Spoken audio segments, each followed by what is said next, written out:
If you've been in the space of Christian versus atheist debates for any length of time, you've probably heard of the fine-tuning argument. That things are so well fine-tuned for life that it couldn't have happened by random chance. And you've likely also heard the rebuttals that, well, what about all the bad stuff in the world? What about stuff that is harmful to people in both Earth and the universe? However, this argument really doesn't counter the fine-tuning argument at all.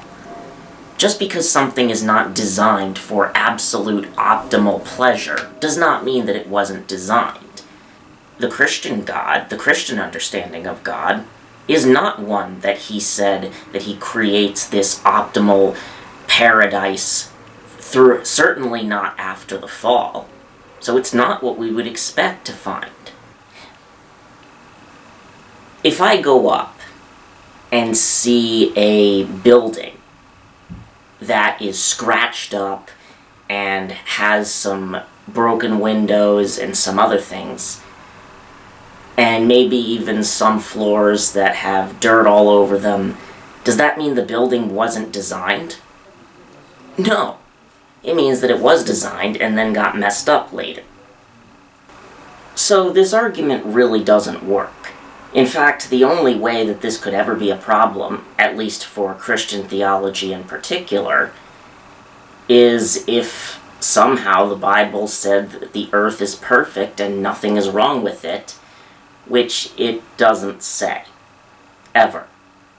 And it claims that it will be that way in the future, but during the fall when sin reigns, we don't expect to see anything like that. Still, many others will try and ask, well, who designed God? After all, doesn't God require a designer?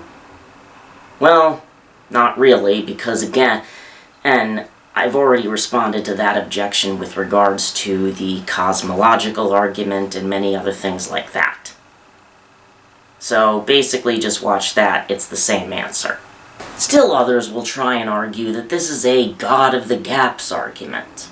The thing is that people will try and argue that, well, because, say, lightning was once not explainable, therefore we can expect that anything that was once attributed or is attributed to God now will one day be explainable. But that's not true. Not all science is created equally. And believing that the modern cosmological tools that we have are equally likely to be one day completely upended and replaced by something totally different, as, say, the rudimentary observations of cavemen who, look at lightning and conclude there's a God, is not a good idea or analogy. In fact, ironically, there's always the possibility that it could only get worse. After all, at one point, atheists believed, and many non-believers believed, that the universe was eternal. Now, most of them have been forced to concede that the universe most likely has a beginning, which is more in line with what the Bible says and what most religions say. So if anything, we can expect that it will grow more and more in line with something, if we're going to make an apples-to-apples comparison, comparing the study of the universe as opposed to other God of the gaps like arguments from a completely unrelated field like meteorology or the study of lightning or anything like that. While atheists still disagree with Christians about what the cause of the beginning of the universe is, they generally agree that there is a beginning to the universe. So, and of course there is another objection that says, well, the fine-tuning argument doesn't prove that Christianity specifically is true. And to be fair, that is correct.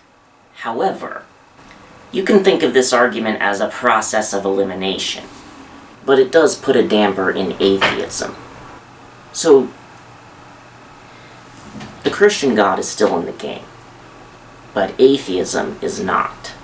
So I hope you enjoyed this brief idea of objections, rebutting, which, again, we'll definitely do more on this later, but I'd love to hear more from you in the comments, and I'll see you all in a week.